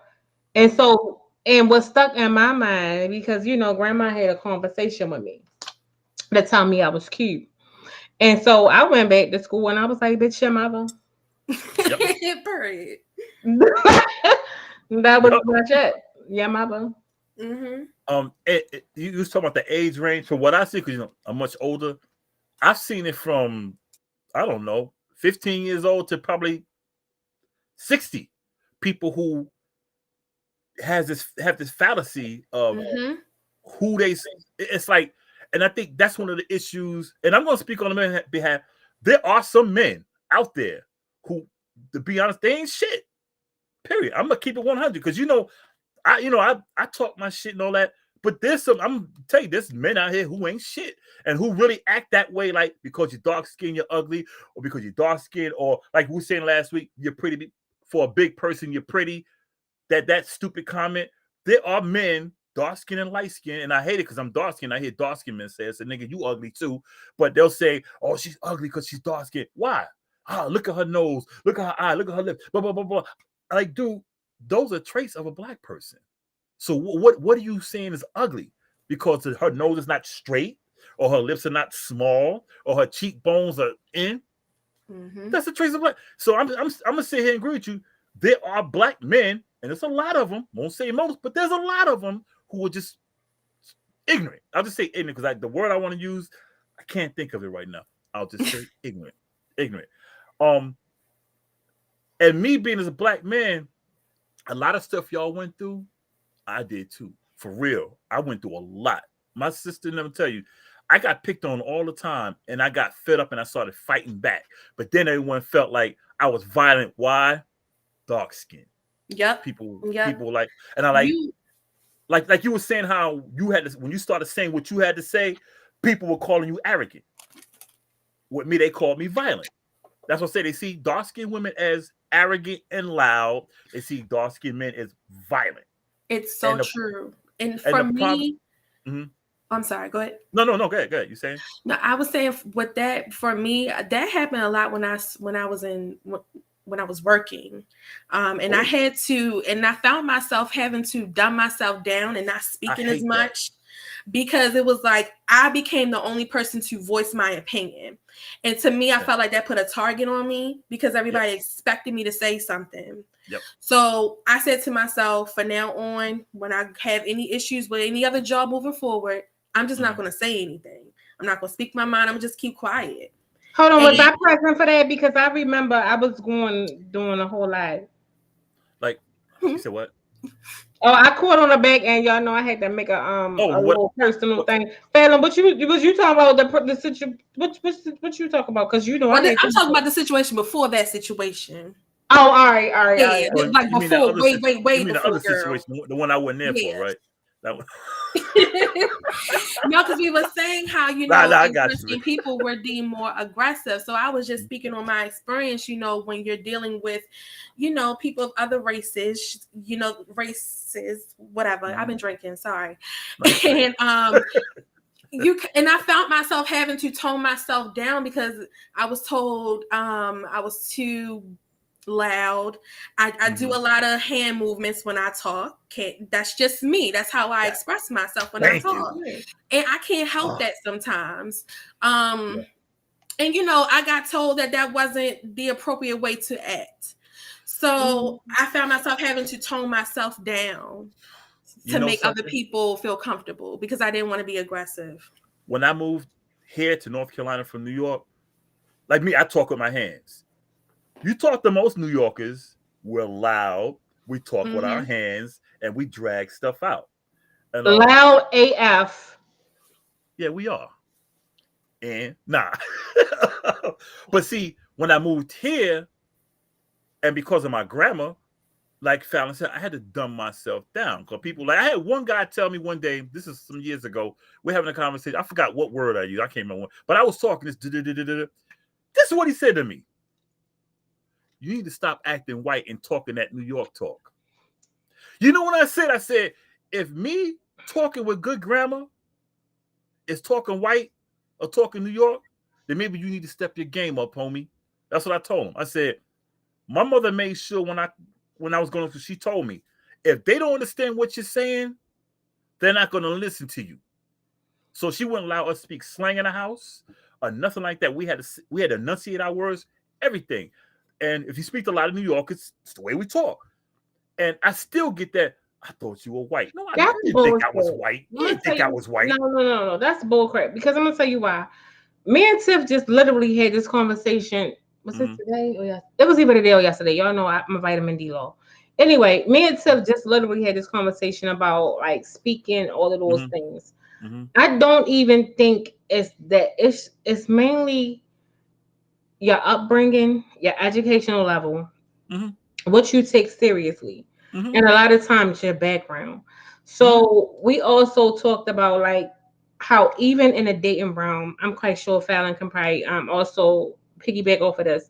When you speak a certain way, if a person is not from that same background or one change or educated in a certain way, I'm not trying to say nobody's dumb, but certain lingo, terms, how you speak, how you do certain things are foreign, right? Right. Yeah. And it doesn't mean that you freaking acting white or acting this. And then I've even met people where it's like, oh my God, look at how you say that. And I'm like, nigga, what? Because I can be real hood, ghetto AF, or I can give you professional with nah. But you know the thing, But it's just it depends on you. But I think you gotta know when to turn it off. But I think sometimes in our community it's kind of like if you ignorant, they consider you as cool. I'm trying to figure out where being dumb was fucking cool. but Y'all you, go, I'm gonna but meet you know the thing about it all? I didn't hear this from any black women. When I spoke black, oh, I like the way you talk. I like that. I mean, it was like, wow, it was the dudes, the men. The women was like, I love the way you talk. I love you the way you do it. I love the way you say that. I love you the way you say for. Can you say this for me? And I was like, yeah, I would say the word. I think you did that one time when I first called into the show. No, you know what I like when y'all say, because I always imitate it. I'm an imitator, if y'all ain't nobody know. When they be like, hey, yo, son, word is born. Oh, your son? Oh, I love it New might have York been that. accents. You had me say I think something one time I came on the show as a visitor. You and whoever was, I don't know who it was, but you said, say this, and I kept saying it, say it, say it, say it. But anyway. Oh, it don't be that. It because I be trying to master it. So when I do it, But listen. none of the women, I did not hear any women say anything negative. But the dudes, the men, it was always, man, why you sound white? Why you talking like this? Why you using them big words? Like, why don't you just go to school? What just fell? Just go to school. Girl, my tray, girl. Almost. That's Oh, long as you hit the floor. look, I Girl, my rolling tray my heart almost stopped. Girl. I want to read a. Look, I thought we had a new special effect. I was going to be like, I want to read a comment from Tanya. She said her daughter in college now, and the white kids are imitated by her because she's a dark-skinned, intelligent woman. so I shine bright like a diamond. They want to be us. Exactly. Shine that diamond. She was like saying how she got bullied and talked about all her life because she know how to speak proper English. And I hate it when people say,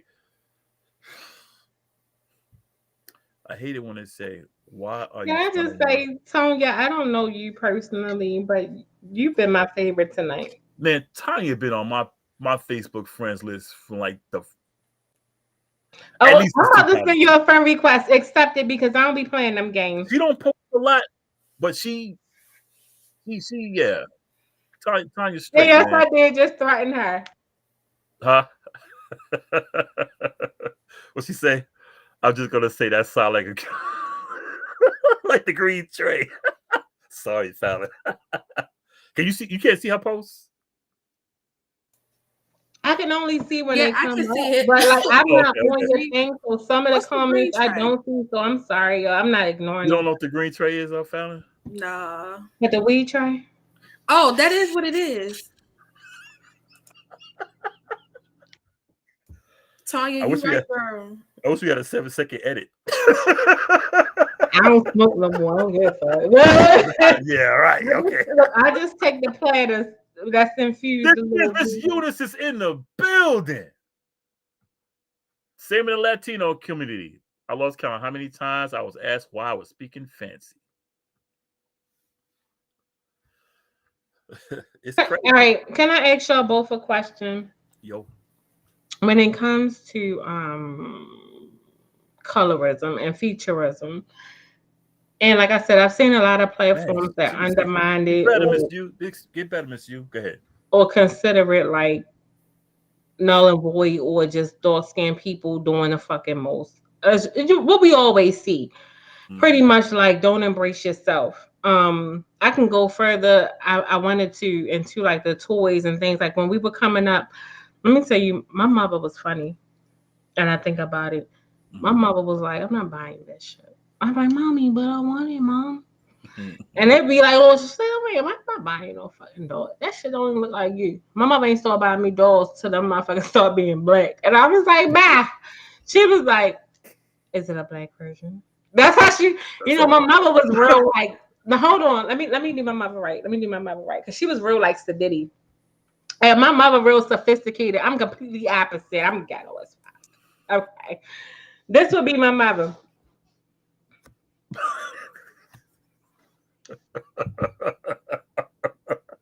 Does she drink? Is it? Can't hear you. No, that family was bougie. They ain't really drink around me. Okay, The good. uncles did because they was all military. They ain't give a fuck. Oh, okay, yeah. So this was mother. I'm like, so here I go. Ghetto as fuck. Man, can I get da da da da da? She be like, is there a black version? Yeah. I'd be like, I don't know, but it's right there. Let me tell you, mother, because she wasn't mine. She was mother. Yeah. Mother would find the blackest version of the blackest version, and it would be under the tree. And I'd be like, oh my God, mom, you got it. And she'd be like, yes. Let me tell you, my mother had dashikis.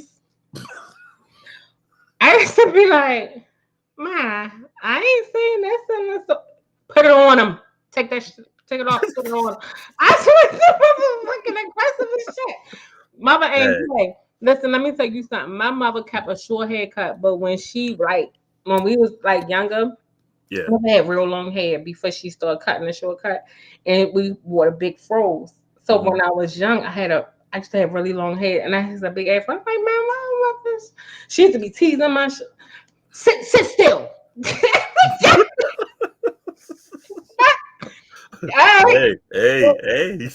Let me tell you, mother ain't play to this day. And I swear, if I was to see her right now, she'd probably be like, get the fuck out of my But yes, mother didn't play. She did not.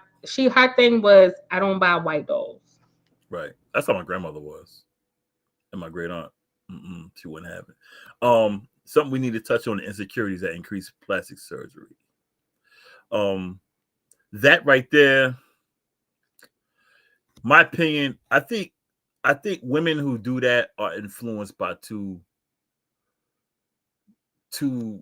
reasons. And with men, I think men do deserve a lot of the blame.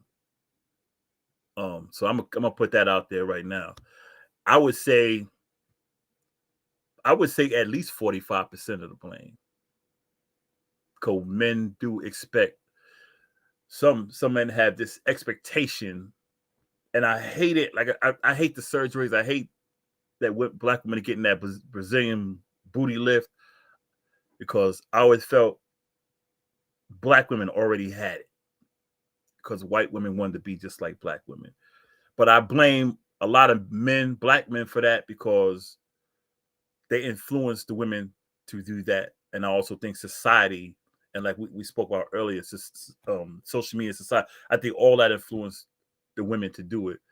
I think it's a small percentage where the woman wants to do it herself. It's just my opinion. Like I always reference Lil' Kim. That's why I never throw any dirt on her, because I know her story. And she was influenced by a lot of people, and a lot of them negative influences were men, because she said, being around all the men, they never told her she was pretty, but they will always gravitate to like Faith Evans because she was light skinned, and others. While in my opinion, Lil' Kim had them all beat, but they got in her head, and that's why I don't blame her for doing it. Because like we had once said, once you do it, they do it, and then do it, and then do it, and then do it, and then do it. That's why I've never thrown dirt on that girl. I never done, because I know her whole story. Like people like Nicki Minaj and Cardi B, I think they were influenced because I remember Nikki when she was in Queens, when she was just doing her thing on the street. Nikki was bad. She didn't need it. But she even said she wanted to be like Lil' Kim. Same with Cardi. Cardi didn't need all that stuff. But I think they were just influenced. That's why I don't put it on them that they got it. They could have decided, yes, but I think the business, society, and may I say, niggas influenced them to do that. So I don't put that. I wish they never did because I like them the way they were, but I think they were just the wrong people were in their ears and everything. And I think it was Nikki that said she was telling people not to do it. And Nikki or Cardi, one of them said it like a month or so. They said don't do it because they was getting it removed from them. I can't remember which one said it. And yeah, she was like, don't. I think it might have been Nikki. She said, don't do it. If you got it, get it out of you. And I'm glad she went out and said that because I've seen how it looked on women who got older and they didn't look good on their bodies were like ruined. So I'm glad she did put that out there. Said, look, don't do it. If you got to get rid of it now. So on behalf of the men influenced them the negative. Yeah. Fallon. You know what I'm saying? Is she still here? Yes. Do you have anything to say on that was something that was really important that I did want to touch on as far as like when it comes to colorism and insecurities and like different things like that. Did you want to chime in? I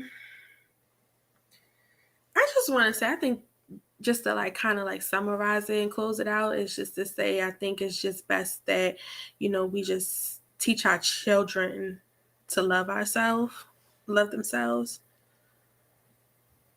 What's going on? Yeah, Miss E and her husband was sick. They was sick. Hold on. No, don't pay me no mind, baby. Just keep talking. I'll be in the comment section. Yeah, they were pretty sick for the past I few weeks. Feel better. But yeah, I just think moving forward, I think that we just need to teach our children, you know, how to love themselves and let them know that they're beautiful, and to not look at just because one may look different than the other. Mm-hmm. You know, I'm sorry, I've been drinking a little bit. No, you straight. Shut up. Join me, bro. Join me. Yeah. You ain't doing nothing. I just think that's what we should do, babe. We just need to, and I think that we also need to put more responsibility on some of these artists. You know, the music industry as well. Mm-hmm. They have a responsibility as well. As much as they say that they don't, they definitely have influence on these children, and I just think that we just all need to do better. Hey Fallon, let me tell you, don't worry about the drinking. This is the Wednesday version. We got our backs. This is the Wednesday version of the Drink Champs. So don't worry about it. You good? This is the underground drink champs right here. Don't worry about it. You do. Right. I bought us a couple more minutes, y'all. Actually, so I just want to piggyback off of that. Now, I did ask Fallon as far as like when it comes to the insecurity piece of colorism. So I think the unspoken piece is what people don't like to speak about. Is well, first and foremost, I have never even talked to this lady, Miss Eunice. I hope you feel better. And I look forward to talking to you, even if it's one-on-one. It doesn't even have to be on here. Miss Lady, if you send me your number, I will call you. That's for anybody. You got to talk to her on the phone. No, let me tell y'all something. One thing about me is if y'all DM me, I don't care.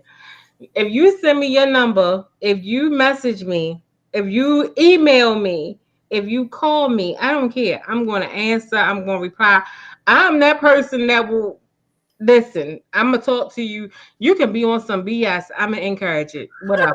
She will call you, Miss E. She will call you.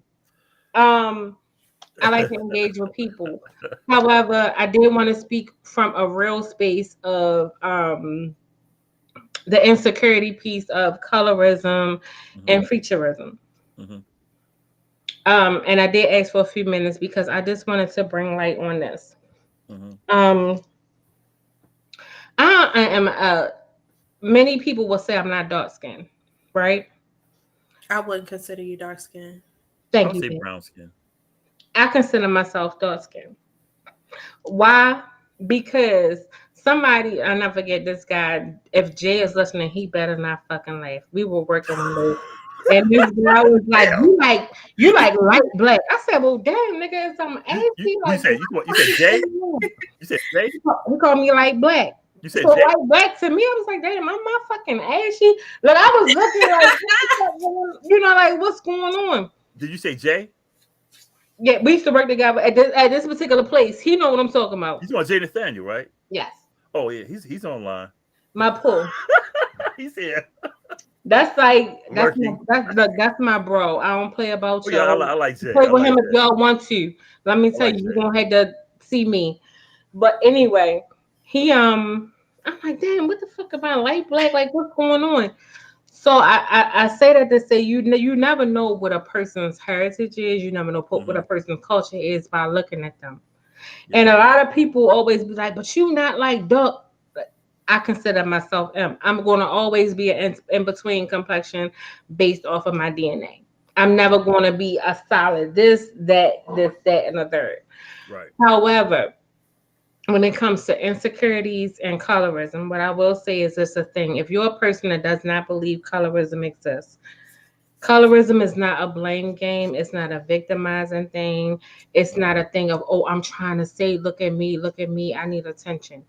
That's not what colorism is at all.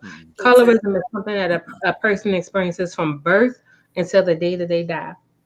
And I've used myself as throughout my childhood, I've dealt with that as far as I had the long hair, but I was still dark, so I wasn't pretty.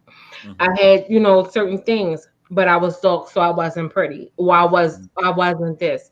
So if you take a young girl that's going to school, as parents, we can't be around our kids 24/7. My parent couldn't be around me 24/7. Right. And I came from a single parent home. My mom raised me, and then my grandmom and my aunts and all of them picked up. I got to make that known because I know they listening, and I don't want no problems with none of them. Don't want the smoke. I don't, because I still want my potato salad. I still want my motherfucking steak, fish tails. I want all of that shit. Listen. So I say that to say, when it comes to that, never undermine what a darker skinned male or female is telling you about their experience. I don't care if they're Latino. I don't care if they're Indian. I don't care if they Arab. I don't care if they Pakistani. I don't care if they Asian. We all have a similar struggle. People look at us differently. People judge us differently. I've myself been called ugly. I've been myself been called not worthy, even in this state of my life. Whereas though you're judged based off of what you look like. And like I said, but my name, my real name doesn't emulate quote unquote blackness, right, so to speak. And so when they see me and I come up on it, hey yo, what's going on? Yeah. You know what I mean? I'm coming as me. Yes, I'm going to always give you my personality. I'm going to always do those things, but we are judged based off what we look like. Yep. And just to bring light to a lot of things, that statement, oh, you cute to be big, oh, you pretty to be dark skinned, or you handsome to be dark skinned, or you nice looking to be dark. That angers me. That's not a compliment. No, it's not. It's not. If you think somebody is pretty, if you think somebody is nice looking, say that. Leave it at that. Or you cute to have a big nose. That's still an insult. So when you wonder where the attitude comes from, it comes from because you're not looking at us. You're looking at our complexion. Exactly. You're already judging me before you know me. You know what that is? You didn't even know if I had a light complexion, a slim nose, and some other different features, I would be deemed as beautiful. It's the same way as you can take a pitch black person with European features, you will say she's gorgeous. She's But beautiful. we've had models who I done seen people call ugly that had big nose, looked like they were straight off the boat from Africa. In my mind, the skin was flawless, bitch was beautiful. Y'all called her ugly. I called her beautiful. My thing is ugly, beautiful is beautiful. There are some light skinned white people, mixed people that are not freaking attractive. That does not make it what it is. So my thing is the next time a person's talk to you about colorism, featurism, and the fact that they don't feel accepted, look at that and look at how you look at them. Did you get to know them? Yep. Mm-hmm. You know, Did you have a conversation with them? Do you know their background? Do you know where they came from? Do you know anything about this person before you judge them as ghetto, a thug, uneducated, not able to comprehend, or anything like that? Vonna, Because a everything. lot of times when y'all make these videos and y'all share these videos that emulate black women, the black women who they're emulating when they paint their faces is that dark faced black woman who is probably smarter than any other person that talked about her. Yep. But y'all share it, y'all love it, y'all like it, y'all make it go viral. But just look at the image that you put. That does not dictate the average dark-skinned black woman. The average dark-skinned black woman, yes, she's strong. Yes, she's resilient. Yes, she's more than likely successful. Yes, she's educated. Yes, she can hold a conversation. Yes, she's cute. It's AF, pretty, gorgeous, Say the all word. of those things. She love her black man who may not love her at the time, Say the word. but y'all got come and fuck around. There No, you because go. I'm not going to cuss because you You just trying to get me did. to cuss. You You already did. did, so just You keep did. going. You I just love did. I You love just it. did. I love it. You just did. But you know what? Let me say something right quick. That comment about when people say you look good for a black person or a fat person, that's like saying someone, oh, for a car that looks junky, you got some nice rims. It's still an insult. That's what people. Exactly. It's still a freaking insult because you're saying, had I not, I'm ugly. I'm trash except for my face. Either I'm trash or I'm fly. One or the other. Don't say, oh, you look good. You guys. That's like saying, well, if you didn't wear earring, you'd be fly. Nigga, shut up. Just be the hell quiet. I really hate that. I hate that. I got. I'm gonna let you close the show. I had one situation maybe 10 years ago. I sat down and my son had gotten some trouble. So we at the PO, the probation office, sitting there, and I'm talking to the guy. You know, I'm on my New York shit. You know, blah blah blah blah. This for my accent kind of faded away a little bit. So I'm sitting there talking. This is what he said to me. You sound like an intelligent man. And I looked at him. I said, why? He said, the way you speak, and da da da da da. And I called him out right then. I said, if I was white, would you have said the same thing? And he said, well, why did you say? I said, you don't answer a question with a question. I said, would you have said I was intelligent if I was a white guy sitting here? Because I had my hoodie on, my baggy jeans, my Timberlands on, all the hat to the side, blah, blah, blah, blah, blah. You're on mute. Can't hear you. No, which white guy were you? Were you the white guy of Apple or were you the white guy of Dundalk? Well, I went broad with his ass. So he's like, no. I said, then why would you tell me I sound intelligent rather than us having this conversation about my son? He said, well, I'm Because you sorry were if I offended already you. ghetto. Exactly. I said, we supposed to be talking about my son. You're gonna say I sound like I'm intelligent? I said, that's an insult, man. I said, I need to talk to your supervisor. He said, well, maybe. I said, no. I said, we're done talking here. I need to talk to your supervisor. He came in and I said, yo, your man just sat there and said, I sound intelligent. And he's like, what's wrong with that? I said, yo, excuse me. This is what I said. I said, nigga, I'm black.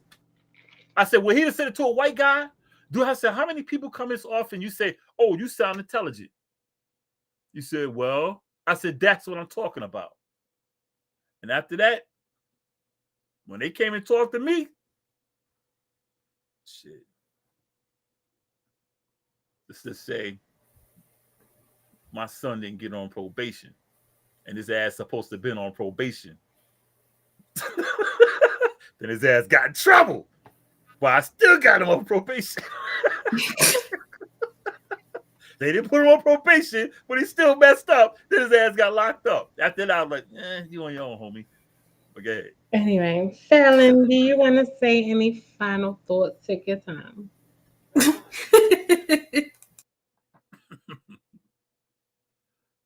So on you, Fallon, close the show. Oh, I'm sorry. I should have made this like 2 parts or something. I feel like it should be. Oh, don't worry. What you said, you want to come back next week? Yeah, we can always continue. Yeah. Okay, well, I'll see you next week, Pooh. See you next week on Drink Champs. But you can go ahead and close out. Cheers, everybody. Y'all have a good night. Period. Right. It's your girl, Fallon.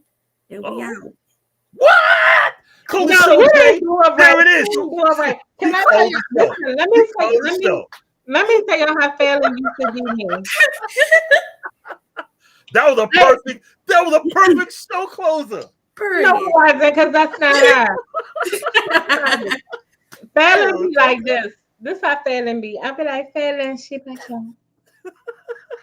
I be like, Fallon, she back home.